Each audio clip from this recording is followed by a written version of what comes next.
O que fazer com uma turma superlotada? Me diz aí, professor, o que você tem feito para solucionar os seus problemas aí quando você recebe uma turma superlotada? Quais são suas principais dificuldades? Então vamos conversar.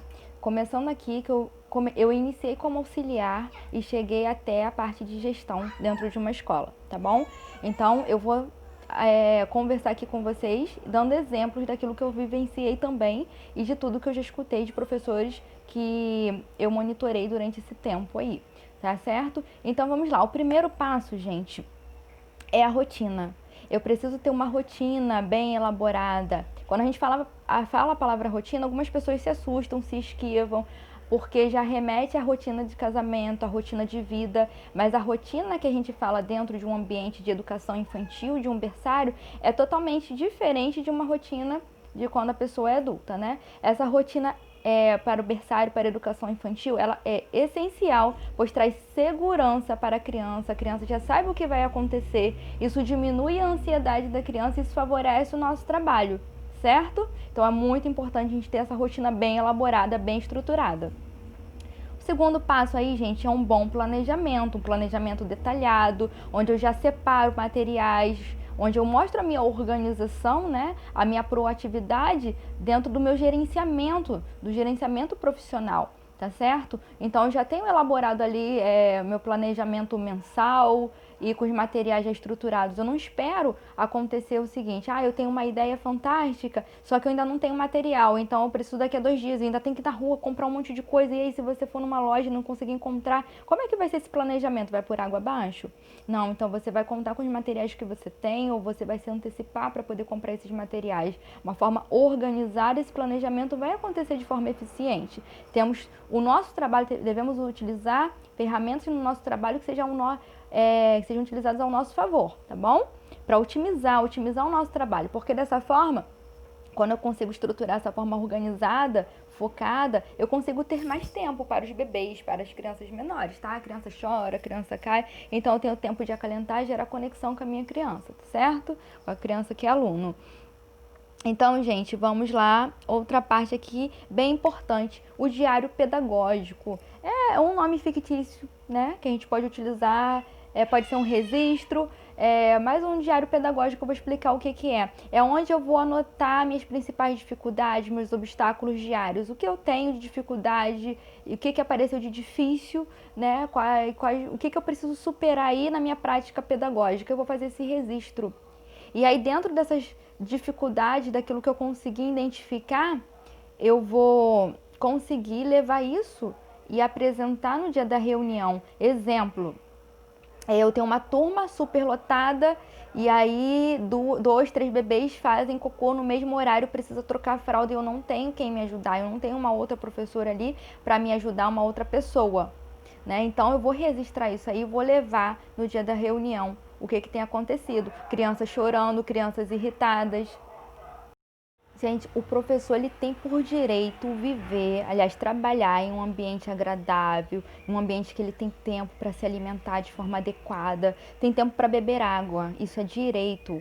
Caso contrário, a docência não está acontecendo de forma eficiente, essa escola não está te priorizando. Eu sei que quando eu falo, trago às claras esses assuntos, as pessoas logo ficam com medo, mas eu vou perder o meu emprego, e agora? Como é que vai ser? Existe algo chamado ética profissional que nós bem sabemos e nós temos direito de pedir aquilo que nós estamos precisando. Se a gente vai receber é uma outra situação, mas a gente precisa se posicionar da real situação e temos também os pais ao nosso favor, tá? Então a gente precisa da contribuição, os pais precisam saber do que está acontecendo. Eu sei que é difícil entender, mas vamos lá para exemplos, né, para poder ficar mais simplificado. Porque olha só, se eu não priorizar, eu preciso que o meu emprego ele me valorize enquanto ser humano, tá? Enquanto pessoa, né? Enquanto profissional. Porque se eu viver, trabalhar num ambiente estressor, eu vou sair dali adoecida, com o cabelo caindo, né? Eu vou sair com falhas, né? De cabelo ali, eu vou ficar com a minha unha danificada. Danificada que eu digo, gente, por estar doente, tá?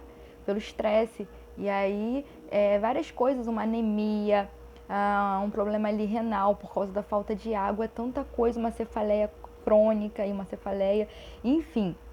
Então a gente precisa, sim, a gente tem por direito em trabalhar num lugar que seja propício para a nossa saúde. Eu sei que infelizmente a gente não vê de fato acontecer isso em todas as empresas, mas a gente precisa se posicionar, tá certo? Então vamos lá para uma situação.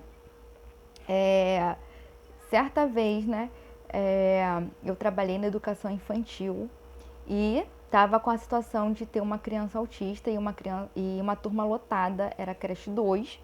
A turma deveria ter 21, 22 alunos. E o que acontecia? Naquela época, anos atrás, gente, não se tinha tantas informações como se tem hoje, né, em relação ao autismo. E a escola era a primeira vez que recebia uma criança com autismo e o preparo não tinha nenhum. Então, por muitas vezes eu pedi auxílio, ajuda e não havia essa ajuda. Então, o que eu fiz? Eu precisava chegar até essa família. Então, eu simplesmente comecei assim com a mãe um dia, que ela sempre entregava a criança e saía correndo, né? Então, foi no dia dela buscar a criança, eu fui e falei assim, em que eu posso te ajudar? O que você precisa da ajuda aqui da escola? Simplesmente por ter falado isso, a mãe desabou. Desabou e ela falou do laudo da criança, que até então ela se negava. Meu filho não tem nada, tá tudo bem com ele, né? Que a gente já tentava conversar, falar, né, abordar de alguma forma. Mas era visível, né? É claro que professor nenhum pode falar que a criança tem autismo apesar de ser visível. É um profissional ou médico que dá o laudo, mas a gente pode sinalizar a questão do neurodesenvolvimento da criança, né? E ver sempre o que podemos ajudar, auxiliar essa família. Então, nesse momento, só de perguntar o que ela precisava de ajuda, né, que a gente precisava da contribuição dela, de chegar no horário, de algumas atividades, de participar das reuniões, enfim, né, que era o que era sempre solicitado a essa mãe, né, e a mãe não participava. Então, sentei, falei isso com ela e ela se abriu, falou que a criança tinha laudo, precisava de ajuda, que tinha autismo, que ela tinha medo que a criança fosse expulsa da escola, enfim.